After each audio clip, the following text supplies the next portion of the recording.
Plastic versus aluminum John boat. Which one is better? And the answer might shock you. I was convinced that these plastic boats were $500 Tupperware pieces of junk that just got you out on the water and you were happy about it. And I just assumed that metal boats were superior, considering that they did cost double, most of the time triple what a plastic boat costs. Even on the secondhand market, used with the title, they're still probably going to cost more than 500 bucks. Today, you're going to learn everything you need to know about plastic versus metal John boats so you can make the right decision for your situation. And we have 8 categories: construction, durability, portability, performance, noise, customizability, and cost. And the results might surprise you, so stick around. All right, check this out. We're gonna cast, we're gonna hook an absolute humdinger. There we go. Tap this to fight the fish.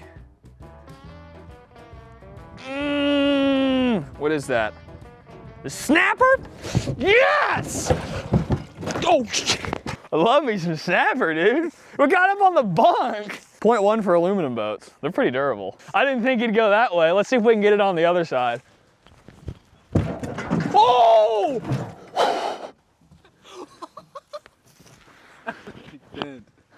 Oh, yeah.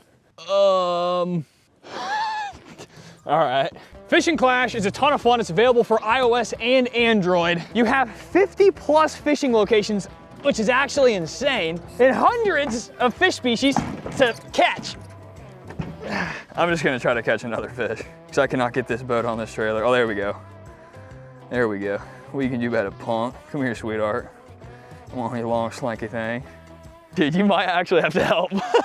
Okay, now that we're done with our spontaneous side mission, I did not mean for that to happen. I meant for something to happen, but not that. Anyway, let's start with the construction. What a great first category to start with. Okay, so we'll start with the plastic because this is the one that everybody's curious how durable it is. Now, it's made with a really high grade, it's either polyurethane or polyethane, one of those two plastics roto-molded into one piece. So you've got one piece up here and the bottom of the hull is 2. So it's a 2-piece hull held together with rivets and this rubber seal. So it's kind of similar to what kayaks are made out of, but if you're familiar with high-end fishing kayaks, that plastic is actually a lot harder than this type of plastic. This type of plastic flexes quite easily, which actually works into this boat's advantage in the later categories. So it's a plastic 2-piece design, and the downside of that is some users have reported issues with water entering their boats. I've had 4 plastic boats. I've never had any issues with any of my plastic boats of any models getting water inside of them, but it's something to know. But the good thing about plastic is, since it does flex a little bit, it's really good at absorbing impacts. I use this a lot for sheep's head fishing, bumping up against the pilings. Put that tongue up, boy. Moving into the construction of the metal John boats, these are made from, you guessed it, aluminium, baby. And some of them are all welded, which are a lot more expensive and the ideal option, but most of the cheaper lower end ones, around the $1,500 price range, they're gonna be made with rivets. Now, it's fine, but the bad thing with rivets is over time, they like to leak. So there's tons of $200–300 marketplace John boats with no titles and leaky rivets, which is not ideal, but you can fix them. But other than that, these things are rock solid. They have no flex. If you hit something, you will do some damage, likely to whatever you hit, less likely to do actual damage to your boat. That's the main difference when it comes to the construction of both of these boats. Leading us into our second category, which is durability. Now we'll start with the aluminum. Obviously, this is going to be the more durable option, but the plastic actually has some advantages. So this aluminum boat's dent really easy. This boat's full of dents, the bottom of it's full of dents.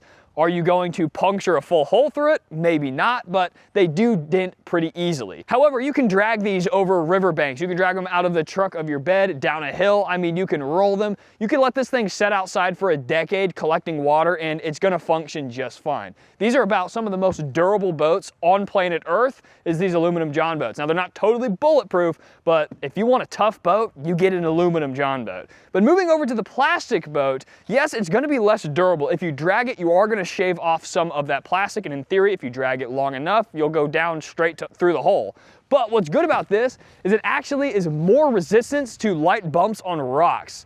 That will dent. This won't dent. It'll just bounce off of it. It'll absorb the impact. It'll flex. So you can actually hit things a lot more than you think you can hit. You just can't really drag it. So obviously the metal boat, bruh. Rude. Trying to make a living for his family. What a punk.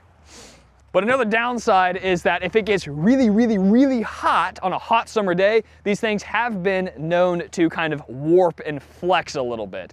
I haven't had that issue, but I've seen some crazy photos. I saw a photo of a boat, this boat, hanging out of someone's truck bed at a 90-degree angle because it got filled with water and it was super, super hot. It was about the worst thing I'd ever seen one of these boats do. So the plastic can actually take the cake when it comes to smaller impacts and bumping up against other boats and bridges and small impacts with rocks.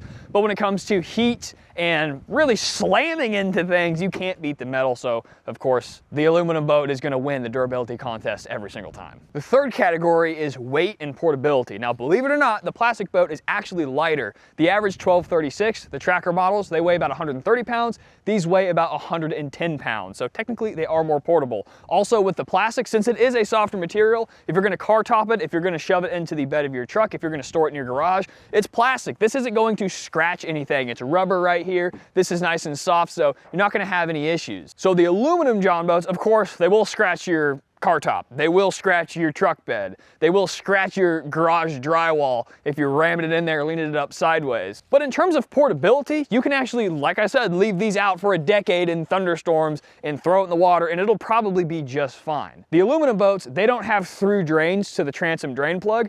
Each individual compartment fills with water. So in terms of portability, I'd say the plastic boat is more portable, but the aluminum is actually easier to store because you can just leave it outside. The fourth category, my favorite, is performance on the water. Now we'll start with the plastic one. Since it does flex a little bit more, they usually, not usually, always will have a lower transom rating than the aluminum counterpart. For example, this has a 6 horsepower and this has lost its transom plate years ago, but you could easily put a 10 horsepower on this. It's not that much of a difference, but I mean, we can get about 14 out of this with a 10 horsepower. We could probably get 20, maybe more. The plastic boats are pretty stable compared to the aluminums when you're not moving, when you're just sitting there, but it's a pretty negligible difference. And I will say that the plastic, if you want to show up here, actually does have a smoother ride. One, it flexes when it hits those hard bumps, so it's absorbing those impacts better. And also, something that most aluminum boats don't have is it has this kind of V-hole that actually helps cut through the waves a lot easier versus just smacking into the flat bottom. So you're gonna have lower horsepower ratings, but you're going to be able to handle chop a lot more comfortably with these plastic boats. Now, if we come and look at the bow of the aluminum boat, you can see it does not have a V that is designed to kind of part those waves, and it's just rock solid. So you're gonna be slapping that chop and you're gonna be punching right through those waves. So I would say if the aluminum was shaped like the plastic, it'd be way more efficient, but it's not. I don't know why.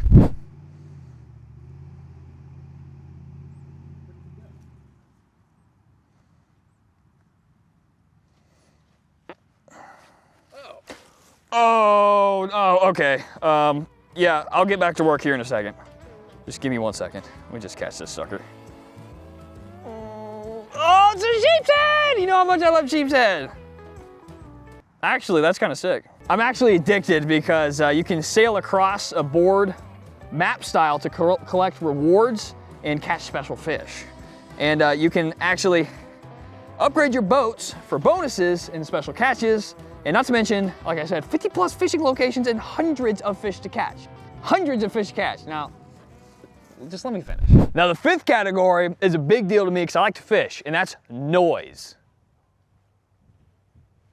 See, the plastic one's nice and quiet, just like that. But this one is super noisy. So it has something to do with the plastic. I don't know what it is, but when the water slaps it, you know, so you got some chop coming, you got some weight coming, and you're sitting there, you're on spot lock, and your boat's bouncing like this, and the waves are slapping it. This is way quieter. Whenever you drop something, it's a lot quieter versus the aluminum. Sound travels through aluminum way more than it travels through this 2-piece plastic hole. So when I'm sitting in here and I drop something and it hits the metal, it radiates through the entire boat into the water column, not to mention because it's so hard and it's metal and it echoes like crazy, you know, even a little bit of chop, my boat's going plop, plop, plop. And I was actually in my buddy's 1436. It was a John boat to bass boat conversion. It's a video on the channel. We were sitting there on spot lock on a windy day catching fish, and we were watching bass follow our lures, and then right as that boat slapped they ran away. So it's actually a really, really big deal. So if you're fishing really shallow rivers, flats fishing in the bay for redfish, especially they're extremely spooky fish, then I would definitely go with the plastic because it's way stealthier, way quieter all around. So we'll give the noise to the plastic. Category number 6 is the longevity. How long is your boat gonna last? I mean, if you take care of these, they can last anywhere from 5 to 10 years. And you know, I haven't owned this for 5 to 10 years. I've owned this for a couple years, but I basically live on Facebook Marketplace. And I'm going through and I'm seeing a lot of these boats in the 5 to 10-year-old range. Not really anything past that, which makes me believe that since it is plastic, since it is more disposable, and they're so cheap that you're just not gonna keep them as long. But with the aluminums, you could literally own this for decades with the proper upkeep. If you have a wooden transom, fix that every once in a while, leak your rivet, pop a new one in, no big deal. These could literally last you a lifetime. So yes, they are triple the price, but you really only have to buy once. I mean, they're not indestructible, they're cheap boats, but under ideal conditions, these could last literally indefinitely. And another downside with the plastic is that, like I said, it doesn't like sun. The sun can make it warp, it can make it fade, and you know, plastic, no one wants plastic to freeze, right? Because it can crack. It has survived every freeze it's been through, it's survived every 110-degree Florida summer day, but will it keep doing that 10 years from now? Maybe, maybe not. This will have no issue. Number 7, which is a big one to me, and most of the people watching this channel, is the ability to customize. Now this is easy to customize because all you need to do is get a stainless steel screw, dip it in some super glue, and you can hand crank that sun gun in there versus having to drill a pilot hole and deal with the metal. So it is easier, but also it pulls out easier. And you're probably not going to want to do too much crazy stuff. Add a trolling motor up here with a giant graph and a battery and a 10 horsepower with a casting deck in the back and a bunch of seats, because these new plastic boats, they're pretty much just plastic and foam. They don't have the wood on them anymore, so it's a lot trickier to install seats. But with this thing, you can put this big old casting deck up here and you don't have to worry about the boat flexing. You can put a big old power drive on there with a live scope and a 10 horsepower, and you just don't have to worry about it. So the plastics are easy for basic modifications, but if you really want to go crazy with a John boat to bass boat build, definitely go aluminum. And finally, probably the biggest deciding factor for most people in this boat category, which is the bottom, the cheapest, is price. This was $599 when I bought it. When it's not on sale, it's usually about $730, but Bass Pro has their Pond Prowler 12, which I have in the mail. I'm gonna do an epic build on that, so subscribe. That's $650 year round. So $650 versus last year, and that's this year's model. Last year's 2025 1236 from Tracker is still $1,500. So it's about triple the price. If you want the newest one, 2026, that's $1,600 to $1,700 before shipping to your store and before taxes. So it is a significant price difference. So you could literally, take care of this. This could last you decades before you even reach the price of that. Now, if you buy used, these boats can go for $300, $400 all day. But if you buy used for a John boat, yeah, you can get away with $300, $400, but it's probably not going to have a title, and it may have a leak or two. Totally depends on your area. John boats in Florida, really expensive.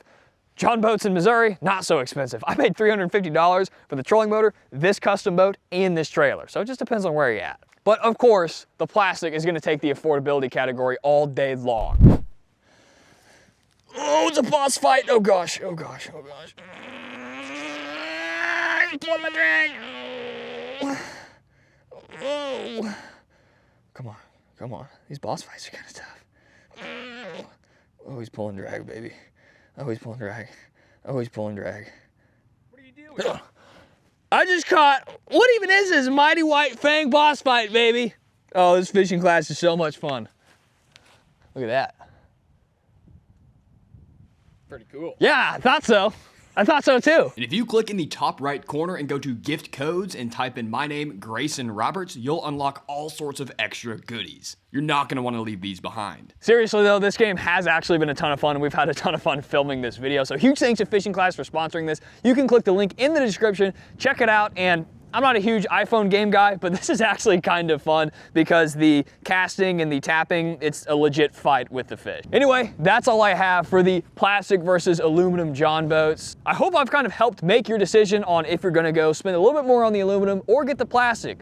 Because if you're fishing, like I said, shallow bays, little rivers, you need a little bit more portability, maybe you're using it in the truck bed, I'd save the cash, buy the plastic, and use the rest of the money to upgrade it to your liking. But if you plan to have it for 10 years and you want to go absolutely insane with your build, then you might as well get the aluminum and spend a little bit more. But keep in mind, it's going to be loud and it might spook fish in those real shallow fisheries. Anyway, as always, all the glory goes to our Father in heaven. Tight lines, and God bless.